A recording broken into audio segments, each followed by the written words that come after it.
السلام علیکم ورحمۃ اللہ وبرکاتہ۔ مفتی صاحب، آج کے منصف اخبار میں بعنوان کرونا وائرس عید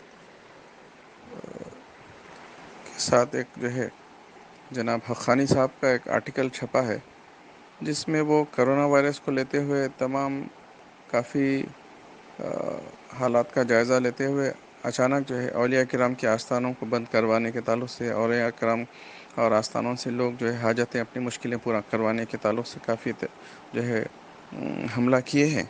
اس سلسلے میں میری گزارش یہ ہے کہ اس پر آپ شرعی اور اسلامی نقطہ نظر سے کیا بات صحیح ہو سکتی، برائے مہربانی معلوم فرمائیں تو جزاک اللہ۔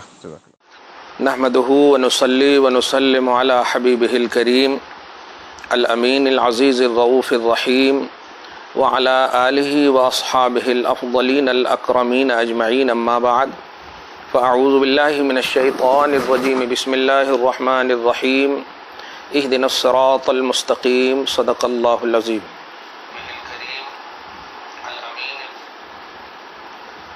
الصلاة والسلام عليك وعلى آلك وأصحابك وأهل بيتك يا رسول اللہ صلی اللہ تعالی علیہ وسلم۔ سامعین اور ناظرین، حاضرین، حاضرات، ناظرات، آج ہم ابھی آپ کی بزم خدمت میں، اور سمجھ بھی لیں کہ آج جمعہ کا خطاب اور خطبہ بھی ہے، یہ اس لیے حاضر ہوئے ہیں کہ ابھی میں نے منصف 29 مئی 2020 کا پیپر دیکھا تو بڑے دلخراش باتیں سب خصوصاً ایک مضمون جو کرونا وائرس عنوان دے کر کے کوئی غلام حقانی ٹولی چونکی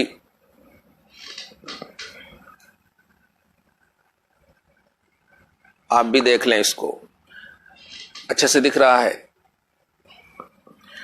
یہ کرونا وائرس ٹولی چونکی، کرونا وائرس اور عید، غلام حقانی ٹولی چونکی۔ اس سے پہلے بھی 2 سال پہلے اس نے کچھ کہا تھا تو میں نے مدینہ مسجد میں جواب دیا تھا، یہ پتہ نہیں کیسا انسان ہے، اس میں 8، 9، 10، 11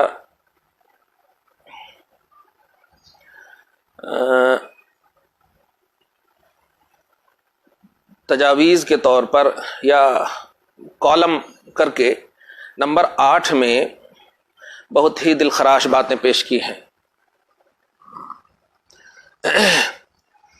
وہ باتیں بہت ہی دل کو لگ گئی مجھے، جس کی خاطر میں آپ کی بزم خدمت میں حاضر ہوں اور ہونا پڑا۔ نمبر 8 پہ یہ جناب غلام حقانی ٹولی چوکی حیدرآباد لکھتے ہیں، دیکھیے گا، ایک دم آج کا یہ پیپر ہے اور اسی لیے میں امیڈیٹلی پریزنٹلی ضرورت کے تحت حاضر ہوا۔ لکھتے ہیں، اولیاء اللہ سے اپنی حاجات پوری کروانے، اپنی مشکلیں حل کروانے کے لیے اجمیر گلبرگہ کا طویل سفر کیا جاتا رہا۔ کرونا وائرس نے اس طرح کا سفر بند کروا دیا ہے، بلکہ اولیاء اللہ کے آستانوں کو بھی بند کروا دیا ہے۔ اب اگر اللہ کے بندے اپنی اس روش سے توبہ کر لیں اور رات میں اٹھ کر یا دن میں بھی کسی وقت اپنے رب کو پکاریں تو وہ پکار بغیر کسی رکاوٹ کے آسمانوں سے اوپر مالک عرش عظیم کے دربار میں پہنچ جاتی ہے۔ یعنی اتنے سے لفظ میں یہ کہنا چاہتے ہیں کہ آستانے بند ہو گئے تو مطلب اب اولیاء اللہ مددگار نہیں ہے۔ سوال آسانی سے جد دے دوں تو پھر تو حرم پاک بھی بند ہے، تو اب اللہ مددگار نہیں ہے؟ خیر، آپ سمجھتے جائیں، میں بھی اس کا تفصیلی جواب دوں گا۔ کہتے ہیں آگے چل کر کے کہ حقیقی حاجت روا اور حقیقی مشکل کشا، خیر یہ تو ہم اہل سنت و جماعت کا عقیدہ بھی ہے کہ حقیقی حاجت روا اور حقیقی مشکل کشا صرف اور صرف اللہ ہی ہے، اور انبیاء، اولیاء، یہ سب کے سب عطائی حاجت روا ہیں، اللہ کی عطا سے حاجت روائی کرتے ہیں۔ خیر، 9 میں لکھتے ہیں کورونا وائرس نے آراس کے انعقاد پر بھی پابندی لگا دی۔ آراس کا مطلب یہ کہ عرسوں کے انعقاد، مطلب عرسوں سے بھی ان کو الرجی ہے۔ خیر، عرس کا بھی کانسیپٹ اہل سنت و جماعت کے معمولات میں یہ ہے کہ اللہ کے ولیوں کی بارگاہوں میں نہایت ادب و احترام کے ساتھ شایان شان ان کے تذکرے کرنا، ان کے کارنامے بیان کرنا، توحید و رسالت کا ذکر کرنا، جس کو ابھی میں اور بھی آگے کہوں گا۔ خیر، تو یہ دو بات کے لیے میں آپ کی بزم خدمت میں حاضر ہوا۔ پھر میں اس کو اب دکھا دوں، کورونا وائرس اور عید، غلام حقانی ٹولی چونکی، آج کا یہ ہے۔ میرے پاس PDF فائل میں بھی اس کو میں نے کر لیا ہے، 29 مئی 2020۔ اب میں اس سے پہلے بھی کوئی دبیر پور کا وہابی تھا، اور ہے کہ نہیں پتہ نہیں، میں صرف اس لیے بول رہا ہوں کہ مسلمان بنام جو بھی ہے الحمدللہ سواد اعظم اہل سنت و جماعت سے ہم لوگ تعلق رکھتے ہیں، لیکن جو نام کے مسلمان ہیں ان سے بھی یہی گزارش کروں گا کہ کم سے کم ملکی مسائل کو سمجھو اور آئلی مسائل کو سمجھو، ملی مسائل کو سمجھو۔ ابھی دیکھا آپ نے دلی میں تبلیغی جماعت کے حوالے سے بہت ساری باتیں ہوئی، تو ملکی سطح پر ہم لوگوں نے دفاع بھی کرنے کی کوشش کی ہے۔ عقائد کے معاملے اپنی جگہ پر ہیں، ہم عقیدے میں کبھی سمجھوتا نہیں کریں گے، یہ ہمارا ہمیشہ کا اعلان ہے۔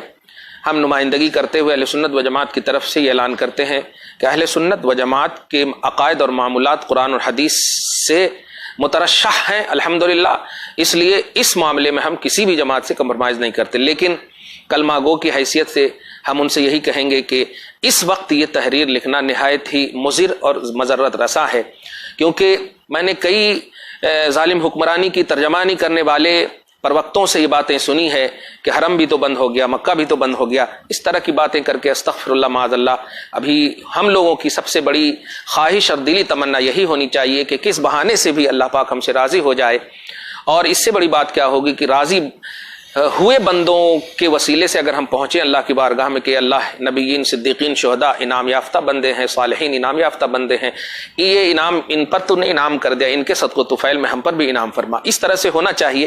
لیکن افسوس اس سے پہلے بھی 3 کتابیں 2009 میں یا 10 میں یا 11 میں، گمراہ فرقہ کون، وہابی، بریلوی درگاہیں، شرک کے اڈے، یہ نہیں ہے شرک تو پھر شرک اس کا نام ہے۔ یہ کوئی محمد اشفاق نامی وہابی، یہ آپ کے دبیر پورا کا، ابھی غلام حقانی 2-3 سال سے بہت زیادہ بک رہے ہیں، یہی کہوں گا میں۔ اگر ہیں، دیکھیے ہم سے آپ سے اگر کوئی مطلب عقائد وغیرہ میں کچھ ہے بھی تو ہمارے بڑے یا ہم لوگوں سے اگر چاہتے ہیں بات کرنا تو کر لیں، لیکن ایسی باتیں جس سے کہ مطلب سواد اعظم اہل سنت و جماعت جو 80% مقلدین الحمدللہ اور اس طرح کے لوگ موجود ہیں پوری دنیا میں، ان پر آپ ریمارک کر رہے ہیں، تو اس کا مطلب یہ ہوا کہ آپ بہت ڈھیٹ ہیں، اور یہ تو ظالمانہ رویہ ہوا، یہ تو ظالمانہ روش ہوئی، یہ خیر خواہانہ روش نہیں ہوگی۔ مگر میں کہوں گا کہ اہل سنت و جماعت کے نوجوان، بزرگ، ماں، بہنیں، بیٹیاں پریشان نہ ہو، ہمیشہ اس طرح کی باتیں ہوتی رہیں گی۔ سوال بس یہی ہے کہ کیا آستانے جو بند ہو گئے، درگاہیں جو بند ہو گئے، افسوس یہ ہے کہ یہ نہیں کہا کہ مسجدیں بھی بند ہو گئی، ان کی بھی تو مسجدیں بند ہو گئی ہوں گی، انہوں نے بھی تو تراویح پڑھے ہوں گے، تو کیا اللہ تبارک تعالیٰ کا کرم بند ہو گیا؟ مسجدیں بند ہونے سے اللہ کا کرم بند ہو گیا؟ آستانے بند ہونے سے اولیاء اللہ کا کرم بند ہو گیا؟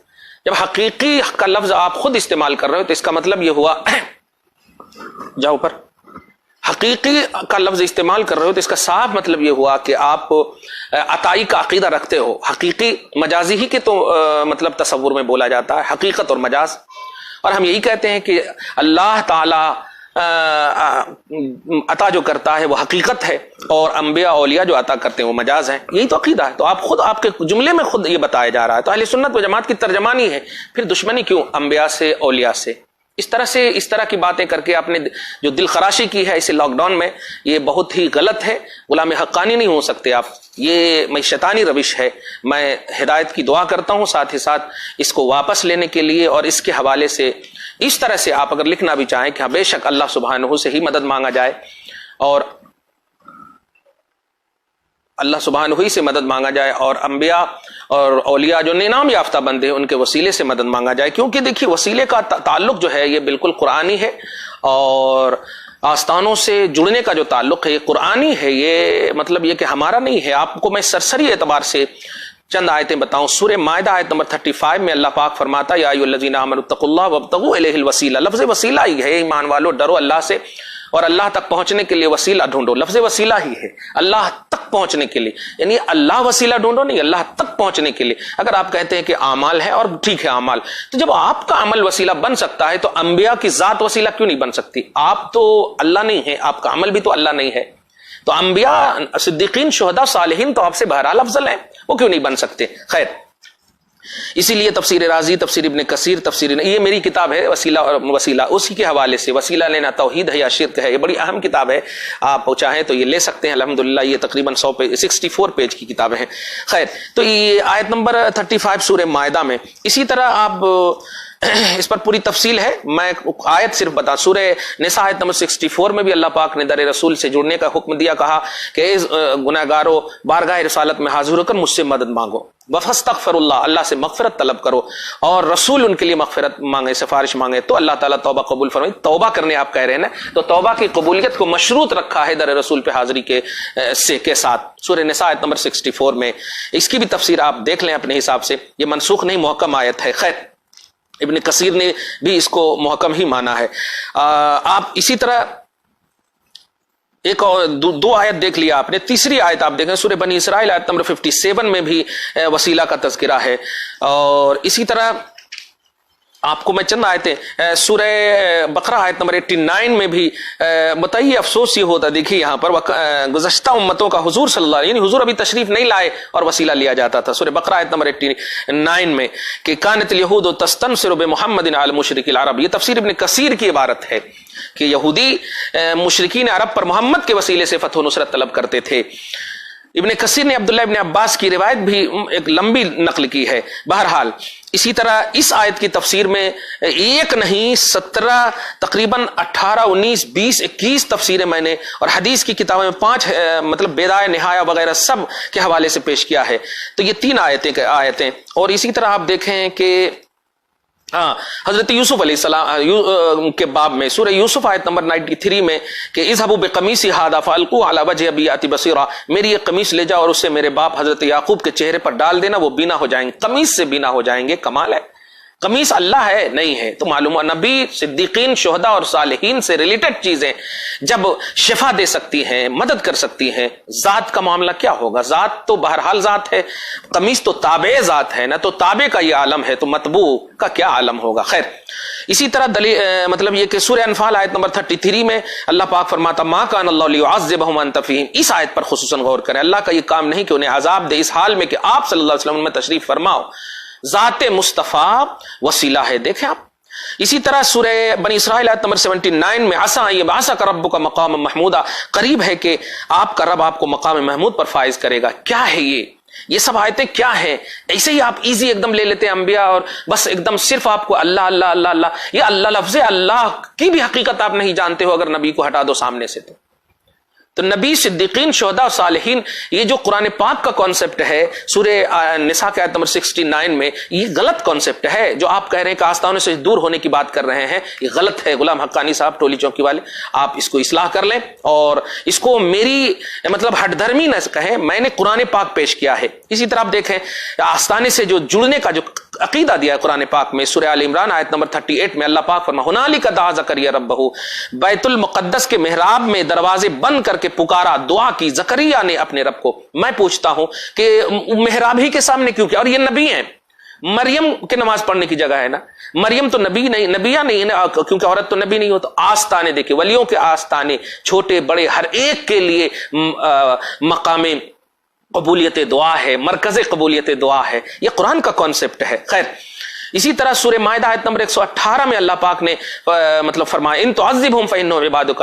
تفسیر ابن کثیر میں تو بڑی اہم بات کہی گئی کہ رسول اللہ صلی اللہ علیہ وسلم نے ہاتھ اٹھایا اور دعا کی. اب بتائیے, امتی کا لفظ استعمال کیا. حضور صلی اللہ علیہ وسلم امتی کا لفظ استعمال کیوں کر رہے؟ آپ نہیں تھے شامل اس میں. کمال ہے, میرے آقا اس وقت آپ کو یاد کریں, اور آج آپ آقا سے دور کرنے کی سازش کر رہے ہیں کہ لوگ آستانے کیوں جاتے ہیں, درگاہ کیوں جاتے ہیں, مکہ بند ہے, مدینہ بند ہے. اس طرح کی باتیں یہودیت ہے, یہودیت کو جنم لے گی. خبردار خبردار, ایسی باتیں مت کیجیے, رجوع کیجیے ایسی باتوں سے. تو یہ تو قرآن پاک کی آیتیں ہوئی. حدیث میں بھی آپ دیکھیں کہ المستدرک علی الصحیحین جلد 4 صفحہ نمبر 583 میں بڑی لمبی حضرت عمر بن خطاب کے حوالے سے یہ حدیث پاک ہے. میں اشارہ صرف کر رہا ہوں اور اس پر میں نے جرح و تعدیل بھی زبردست کر دی ہے. قرآن پاک پیش کر دینے کے بعد آپ کو یہ سمجھ مطلب اوتھینٹک بات ہو جانی چاہیے کہ وسیلہ، آستانے اور درگاہیں یہ شرک کے اڈے نہیں، یہ اللہ کی عطا سے حاجت روائی کے مراکز ہیں، اللہ کے کرم سے مرکز قبولیت دعا ہیں یہ، اس لیے اس کو غلط انداز نہ دیا جائے. اسی طرح آپ دیکھیں ایک اور مطلب یہ کہ حدیث میں کتاب کے حوالے سے بس پیش کر رہا ہوں کہ جامع ترمذی کی یہ حدیث پاک دیکھیے، ترمذی حدیث نمبر 3578 اور ابن ماجہ حدیث نمبر 1385، مسند احمد جلد 5 حدیث نمبر 16790. یہ حدیث پاک ایک نابینا صحابی حضور پاک صلی اللہ علیہ وسلم کے وسیلے سے دعا کیا، شفا یاب ہو گئے. بلکہ امام احمد ابن حنبل نے تو صاف کہہ دیا اس حدیث کے حوالے سے کہ جب اس نابینا نے نبی علیہ الصلوۃ والسلام کے بتائے ہوئے یعنی وہ میرے وسیلے سے دعا کرو، پر جب انہوں نے عمل کیا تو بینا ہو گیا. اب بتائیے. اسی طرح علامہ ابن کثیر نے اپنی کتاب دلائل النبوہ کے صفحہ نمبر 73 مکتبہ اہل سنت برکات رضا میں ایک عنوان ہی باندھا ہے. اب دیکھیں، اب یستسقى الامام بوجهه سمال الیتامى عصمۃ للارام، یعنی حضور ایسے خوبرو ہیں کہ جن کے چہرے مبارک کے وسیلے سے بارش نازل ہوتی ہے. خیر، اسی طرح امام بخاری نے ابواب الاستسقاء میں حدیث نمبر 1008 1009 کے تحت بھی پیش فرمایا کہ اللہم انا کنا نتوسل الیک بنبینا نتوسل الیک. میں کلیئر کہہ دیتا ہوں کہ حضور ابھی بھی زندہ ہیں اور صبح قیامت تک زندہ ہیں، جب تک کہ امتی کا پورا مطلب یہ نہ ہو جائے، حساب و کتاب نہ ہو جائے. حضور پاک صلی اللہ علیہ وسلم کو ایک آن کے لیے، ہماری کتاب تو زندہ ہے واللہ، ایک آن کے لیے موت آئی، پھر امت کی رسپانسبلٹی نوٹ کیجئے گا، امت کے اعمال کی گواہی، امت کے شاہد ہونے پر دلیل کے طور پر اللہ پاک نے آپ کو حیات جاودانی عطا فرمائی ہے. یہ عقیدہ آپ رکھیے. خیر، اسی طرح آپ دیکھیں کہ ایک حاکم مستدرک میں بھی پھر ایک روایت ہے انس بن مالک سے. حدیث نمبر آپ دیکھیں کہ امام طبرانی نے کبیر اور اوسط میں مجموع الزوائد امام حافظ نور الدین علی بن ابو بکر ہیثمی متوفی 807 جلد 9 صفحہ نمبر 557 میں آپ یہ سب دیکھیں جا کر کے. اسی طرح آپ دیکھیں کہ ابن کثیر نے سند کے اعتبار صحیح کہتے ہوئے البدایہ والنہایہ جلد 36 میں صفحہ نمبر 2223 2224 میں بھی ایک روایت نقل کیا کہ ازالہ قحط کے لیے بعد از وصال، یعنی حضور کے وصال کے بعد بھی بلال بن حارث مزنی کا وسیلہ ثابت ہے. صحیح مسلم کی حدیث نمبر 6056 میں بھی ایک حدیث پاک ہے وسیلہ کے حوالے سے، دیکھیں آپ جا کر. اسی طرح صحیح مسلم کی حدیث نمبر 6492 میں بھی ایک حدیث پاک ہے وسیلہ کے حوالے سے، آپ دیکھیں جا کے. آستانے سے ولیوں کے نبیوں کے جڑنے کا کیسا عقیدہ قرآن پاک نے اور حدیث پاک نے دیا، آپ دیکھیں جا کر کے. آپ دیکھیں جا کر کے ان کمپلیٹ علم کو آپ کمپلیٹ علم سمجھتے ہوئے وہ بھی سواد اعظم اہل سنت و جماعت پر آپ ریمارک کر رہے ہیں. غلام حقانی صاحب یہ آپ کو زیب نہیں دیتا، اچھا نہیں لگتا ہے. خیر، مسند مجموع الزوائد للہیثمی جلد 9 صفحہ نمبر 24 پر بھی ایک حدیث پاک ہے، آپ دیکھیں جا کر کے. حضور فرماتے ہیں میرا رہنا بھی تمہارے لیے بہتر ہے، میرا جانا بھی تمہارے لیے بہتر. حضور کا رہنا جانا دونوں بہتر ہے، تو حضور کے جانے کو نگیٹیوٹی کے ساتھ کیوں پیش کیا جاتا ہے کہ اب آج کی تاریخ میں ضرورت نہیں ہے؟ معاذ اللہ، اس طرح کی باتیں نہ کی جائیں، غلط ہے، بالکل غلط ہے. امت کا دشا نہ بگاڑا جائے. صحیح مسلم کے حدیث نمبر 4223 میں آپ دیکھیں جا کر کے حدیث پاک. میں بالکل مطلب یہ کہ آپ کو پیش کرتے جا رہا ہوں کہ آپ دیکھیں جا کر کے حدیث نمبر قرآن پاک. صحیح بخاری حدیث نمبر 5810 میں دیکھیں وسیلہ کے حوالے سے، آپ دیکھتے چلے جائیں. مرقات جلد شرح مشکات جلد 11 صفحہ نمبر 409 پہ آپ دیکھیں جا کر کے. اسی طرح شرح بخاری فتح الباری جلد 7 صفحہ نمبر 118 میں دیکھیں آپ جا کر کے. سب یہ وسیلہ اور استعانت اور مدد اللہ کے محبوب بندوں سے، غیر اللہ سے نہیں، اللہ کے محبوب بندوں سے آپ یہ سب وسیلے کی یہ سب باتیں ہیں. اسی طرح آپ دیکھیں تہذیب التہذیب جلد 8 صفحہ نمبر 45 میں آپ دیکھیں جا کر کے ہر حدیث کی وضاحت آپ کو ملے گی اور ان کی نوعیت بھی آپ کو ملے گی. اسی طرح حضرت عمر بن خطاب کا وسیلہ جو بخاری شریف حدیث نمبر 1010 کے تحت علامہ ابن حجر اسقلانی نے اس حدیث کی پوری تفصیل چنانچہ فتح الباری جلد 2 صفحہ نمبر 613 میں آپ دیکھیں جا کر کے، صحیح مسلم حدیث نمبر 1163 میں دیکھیں جا کر کے بالکل شفاعت اور وسیلہ کا باب۔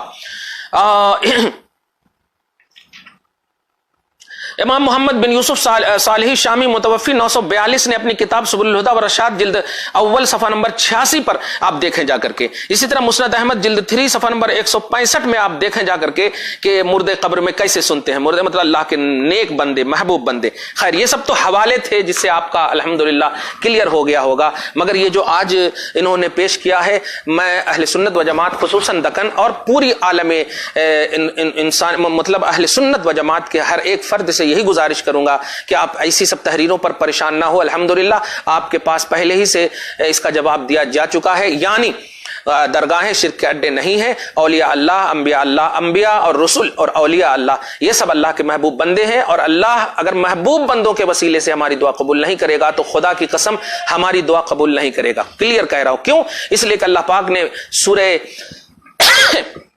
فاتحہ ہی میں ہمیں ہر نماز میں مطلب 5 وقت کی نماز میں ہر رکعت میں یہ ہدایت فرمائی کہ اے لوگوں ہم تک پہنچنا ہو تو اہدنا الصراط المستقیم، ایسے دعا کرو کہ اے اللہ ہمیں سیدھی راہ دکھا، ہمیں سیدھی راہ پر چلا۔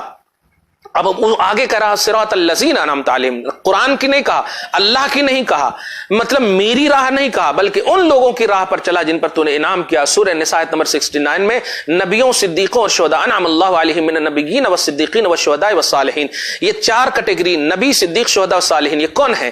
انبیاء سارے جتنے بھی محبوبان ہیں، صدیقین سارے، شہداء سارے، صالحین سارے، اشارہ کر دوں آدم سے لے کر کے عیسیٰ تک، صدیق اکبر سے لے کر جملہ صحابہ، اور اسی طرح غوث اعظم سے لے کر کے تمام اولیاء، تمام شہید، قیامت تک کے سارے ولیوں کو انعام یافتہ بندہ کہا، اور ان کے راستے سے مجھ تک پہنچو۔ یہ قرآن پاک نے خلاصہ یہ کہ حرم پاک کا بند ہونا، جس طرح حرم شریف بند ہونے سے اللہ کا کرم بند نہیں ہوتا، مدینہ بند ہونے سے نبی کا کرم بند نہیں ہوتا، ایسے ہی کربلا بند ہونے سے حسین کا کرم بند نہیں ہوگا، بغداد بند ہونے سے غوث کا کرم بند نہیں ہوگا۔ اور یاد رکھیے گا اللہ پاک نے ان سب کو کرم کے مرکز بنائے ہیں، کرم کی جگہیں بنائی ہیں، اس لیے اللہ سبحانہ کے بندوں تم بالکل ایکٹیو رہو اور اللہ کے محبوب بندوں ہی سے دعا کرو، کیونکہ آپ دیکھے ہوں گے خصوصاً بلال بن حارث مزنی کے حوالے سے روایت پڑھیے گا، قحط آ گئی یا رسول اللہ، بارگاہ رسالت میں حاضر ہو کے ان آپ کی امت ہلاک ہو رہی ہے، تو حضور صلی اللہ علیہ وسلم نے آشواسن دیا، جاؤ عمر کو کہہ دینا میرا سلام اور ہوشیاری سے کام لیں، ان قریب یہ ہوگی۔ تو یہ سب باتیں موجود ہے، آج کی تاریخ نہیں، بالکل حضور کے خصوصاً جملہ انبیاء کرام کے عموماً تمام صدیقین، شہداء، صالحین کے وسیلوں ہی سے آج یہ کورونا وائرس انشاءاللہ ختم ہوگا اور ہو رہا ہے الحمدللہ۔ دیکھیے آج شرح اموات کو بھی آپ دیکھ لیجئے، آپ جائزہ لے لیجئے، تو آج مسلمان جو بچے ہیں یہ صدقہ ہے محمد عربی صلی اللہ علیہ وسلم کا خصوصاً، اور تمام انبیاء، تمام اولیاء اور تمام بزرگان دین جو اپنی اپنی قبروں میں ہمارے حق میں دعا کر رہے ہیں، یا اللہ بچا لے، یقیناً اسی سے ہم بچے ہوئے ہیں۔ تو درگاہیں شرک کے اڈے نہیں، عرس کا شرعی انعقاد جو ایصال ثواب کا باب ہے، تذکرہ توحید و رسالت کا باب ہے، وہ بھی غلط نہیں، عرس بھی حق ہے، سب کچھ مطلب توحید و رسالت سے ریلیٹڈ ہر باتیں حق ہیں۔ غلط کل بھی غلط ہے، گھر میں غلط ہے، باہر غلط ہے، حرم میں غلط ہے، غیر حرم میں غلط ہے، جو غلط ہے وہ غلط ہے، جو جائز ہے وہ جائز ہے۔ میں پوچھنا چاہتا ہوں غلام حقانی صاحب سے، اگر درگاہوں سے آپ دور کرنے کی بات کر رہے ہیں کہ وہ مدد نہیں کر رہے ہیں، تو حالانکہ یہ جملہ مطلب ایک عالم کا نہیں ہونا چاہیے، لیکن ان سے کہنا چاہ رہا ہوں ایک مناظراتی انداز میں کہ آپ کا اللہ کیوں نہیں کرم کر رہا ہے؟ چلیے میرا نبی، میرا ولی، میرے محبوب، اللہ کے محبوب بندے کرم نہیں کر رہے ہیں، ان کے دروں سے ہم مطلب یہ کہ اپنے آپ کو جو لاک ڈاؤن کر لیے ہیں نہیں جا پا رہے ہیں تو کرم نہیں، یہ کہنا چاہ رہے ہیں، تو پھر آپ کا اللہ کیوں نہیں کورونا وائرس کو ختم کر رہا؟ دیکھیے عقیدہ جو ہے ماننے کا نام ہے، ربط القلب کا نام ہے، پریکٹیکلی طور پر مطلب یہ کہ اس کا ظہور ہی ہو ضروری نہیں ہے۔ گھر میں لاش پڑی رہتی ہے پھر بھی ہم دعا کرتے ہیں الحمدللہ رب العالمین، حمد پڑھتے ہیں، اللہ کا شکر ادا کرتے ہیں، کیوں؟ عقیدہ ہے۔ تو عقیدہ جو ہوا کرتا ہے وہ پریکٹیکلی طور پر اس کے ظہور کا متقاضی نہیں ہوا کرتا ہے۔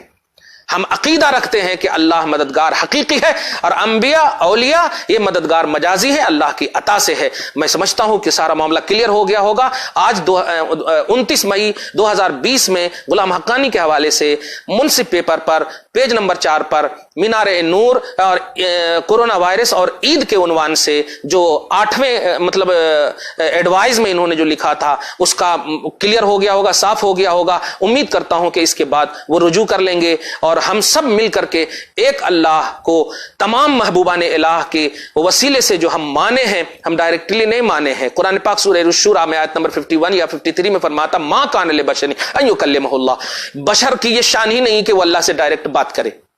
بشر کی شان یہ تو نبی کی شان ہے، رسول کی شان ہے، محبوبان الہ کی شان ہے۔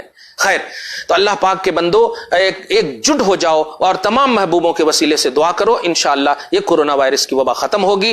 آج کی مبارک اس دن کے حوالے سے دعا کرتا ہوں کہ اللہ تعالیٰ آپ سب کو سلامت رکھے، شاد رکھے، آباد رکھے، ہر طرح کی بلا اور وبا سے محفوظ اور مامون فرمائے، خصوصاً بدعقیدگی، رافضیت، خارجیت، وہابیت، دیوبندیت اور جو بھی اہل سنت و جماعت کے خلاف پروپیگنڈے کرنے کی کوشش اور سازش کر رہے ہیں، خصوصاً ان تمام کو ہدایت سے نوازے اور ظالمانہ حکومت سے ہم سب کی حفاظت فرمائے۔ آمین بجائے سید المرسلین وما علینا الا البلاغ المبین۔